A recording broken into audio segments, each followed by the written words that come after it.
Bonjour et bienvenue dans cette vidéo dans laquelle je vais vous parler de comment faire de l'argent avec l'agriculture d'une manière générale en Afrique. Parce que je fais cette vidéo parce que le constat est que la plupart des agriculteurs ne font pas de l'argent, ils travaillent, ils gagnent quelque chose, mais pas vraiment assez. Et cela n'est pas important parce que si vous investissez temps et argent dans une activité, ça doit être rentable pour vous. Moi, c'est Jean-Cyr Mekamede, auteur du programme Entreprendre et réussir en Afrique, un programme qui vous accompagne dans la réalisation de vos projets en Afrique. Mes coordonnées vont s'afficher à la fin de cette vidéo si vous voulez me contacter, soit sur WhatsApp ou encore par mail. Et je vous informe déjà que vous avez près d'une dizaine de formations sur l'agriculture et l'élevage dans la description de cette vidéo. Notamment, si vous voulez faire, par exemple, la culture de maïs, vous avez déjà un lien dans la description de cette vidéo. Il suffit de simplement cliquer sur le lien et cela va vous diriger vers la formation. Alors, tout un certain, on va dire, un certain nombre de choses à savoir et à mettre en application si vous voulez vraiment réussir dans l'agriculture. La première des choses, c'est de connaître vos besoins de production. Vous devez chercher à savoir où est-ce que vous allez trouver les intrants, notamment les semences, les insecticides, les fongicides, tous ces éléments importants que vous aurez besoin. Vous devez savoir où est-ce que vous allez les trouver. Et ensuite, vous devez préparer vos outils ou encore vos équipements, notamment tout ce qui est machette ou séchoir, pioche et tout ce qui va avec. Et ensuite, vous devez vous organiser au niveau de la main-d'œuvre que vous allez payer. Donc, éventuellement, évaluer le coût que cela peut engendrer. Et ensuite, voir si vous pouvez investir dans l'agriculture, soit avec vos économies personnelles ou encore le crédit bancaire. Et enfin, dans cette première étape, c'est de voir la disponibilité des terres, soit vos propres terres personnelles ou encore des terres allouées.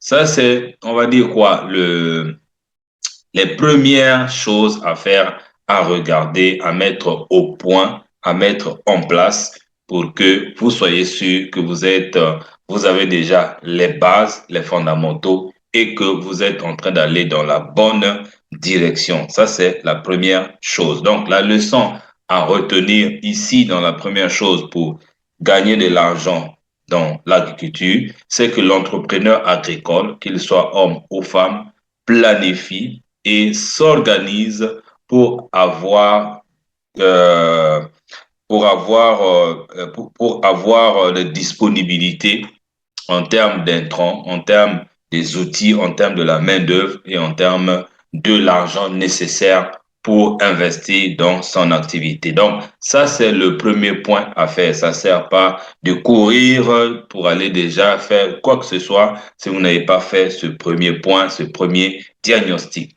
Alors, le deuxième point, c'est de connaître l'environnement dans lequel vous allez évoluer. Et il y a plusieurs types d'environnement ici. Il y a l'environnement naturel, c'est-à-dire le sol que vous avez, quelle est sa texture, quel est le relief approprié, la température ou le climat approprié pour le genre de culture que vous voulez cultiver, que vous voulez produire. Si c'est par exemple le maïs a un climat, il a une température, il a un relief. Ça, vous devez apprendre.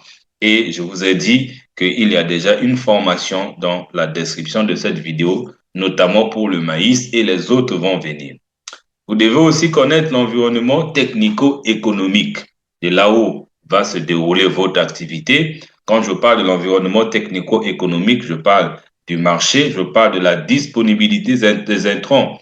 Oui, vous savez que vous aurez besoin des variétés, des semences, ainsi de suite, ou encore des insecticides, mais est-ce que ces insecticides sont disponibles? Est-ce que vous allez les produire vous-même et ainsi de suite?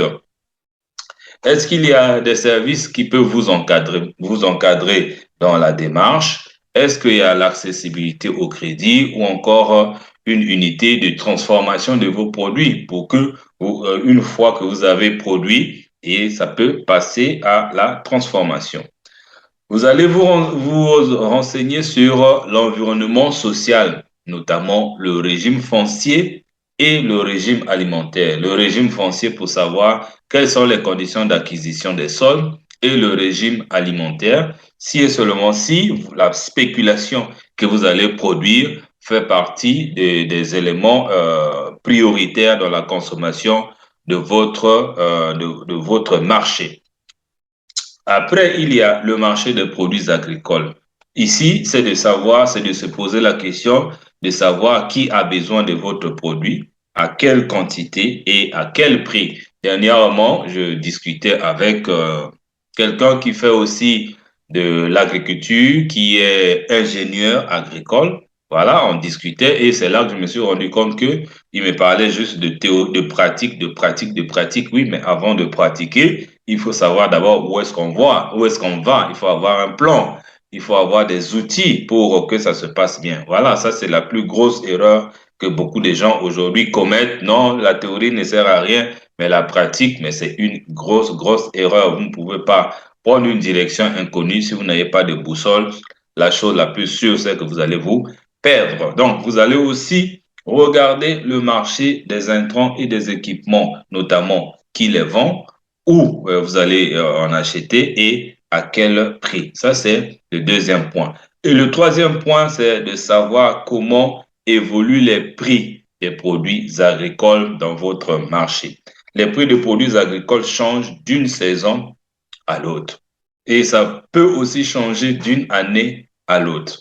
En période d'abondance, les prix des produits agricoles sont plus bas et en période de manque, les prix des produits agricoles sont plus élevés. En ce moment même, pendant que je suis en train de faire cette vidéo, par exemple, le prix des œufs des tables à Brazzaville sont élevés. Pourquoi? Parce que nous sommes en saison sèche et en saison sèche, il n'y a pas de pluie et les cultivateurs de maïs n'ont pas de bons rendements. Donc déjà, le fait que nous sommes en saison sèche, ça doit attirer votre attention par rapport au prix sur le marché.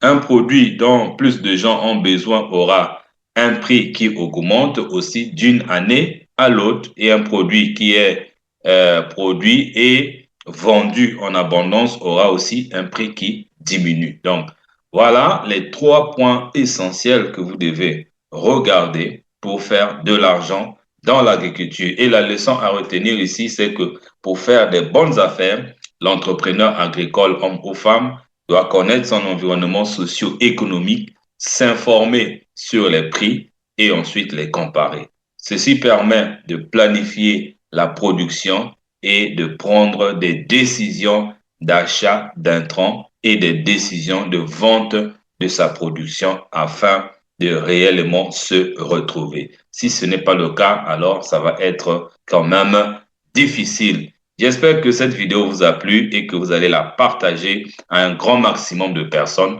N'oubliez pas de vous abonner sur cette chaîne YouTube en cliquant sur le bouton s'abonner qui est en bas de cette vidéo. Et je vous ai dit, toutes les formations sont déjà dans la description de la vidéo et mes contacts vont s'afficher tout de suite et on se retrouve dans les prochaines